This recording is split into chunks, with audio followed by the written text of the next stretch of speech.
কেমন আছেন সবাই? আশা করছি ভালো আছেন। আমিও ভালো আছি। Welcome to my channel Barsha Sukanta official. আজ শুক্রবার 26শে ডিসেম্বর।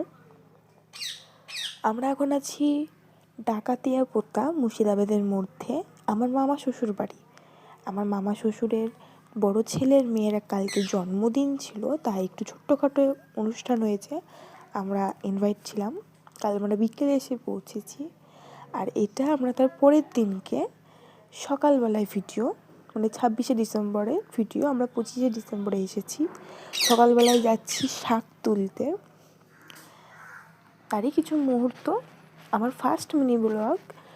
যদি কোনো প্রবলেম হয়, যদি কোনো সমস্যা হয়, আমাকে ক্ষমা করে দেবেন। কারণ আমি বুঝতে পারছি আমার ভয়েস নিয়ে হয়তো আপনাদের সমস্যা হচ্ছে, একটু ছেলেদের মতন বলা হচ্ছে হয়তো। আর এই যে পাশে যেগুলো দেখতে পাচ্ছেন ঘাস, এগুলো গরুর খাবার, যেগুলোকে বলে গ্যামা। এগুলো গরুতে খায়, বিশাল বড় বড় হয় আখের মতন। আর দেখুন কত প্রচণ্ড কুয়াশার মধ্যে আমরা যাচ্ছি মাঠে শাক তুলতে।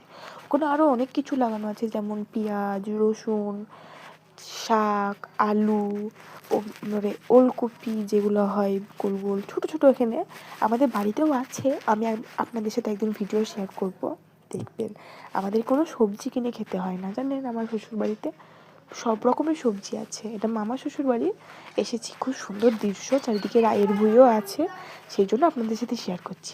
এই যে সামনে আপনাদের দাদাভাই দাঁড়িয়ে, আর ওই যে আমার দেওর। আপনার দাদাভাই একটু রেগে আছে আমার উপরে, সেজন্য ঠিক মতন কথা বলছে না আমাকে। যে এগুলো চারিদিকে পেঁয়াজ লাগানো আছে। ওই যে লাল লাল ওইগুলো হলো লাল ডাঁটা, ওগুলো থেকে বিছন হবে। ঠান্ডা লেগেছে প্রচুর, তো সেই জন্য গলাটা এরকম লাগছে, একটু মানিয়ে নেবেন।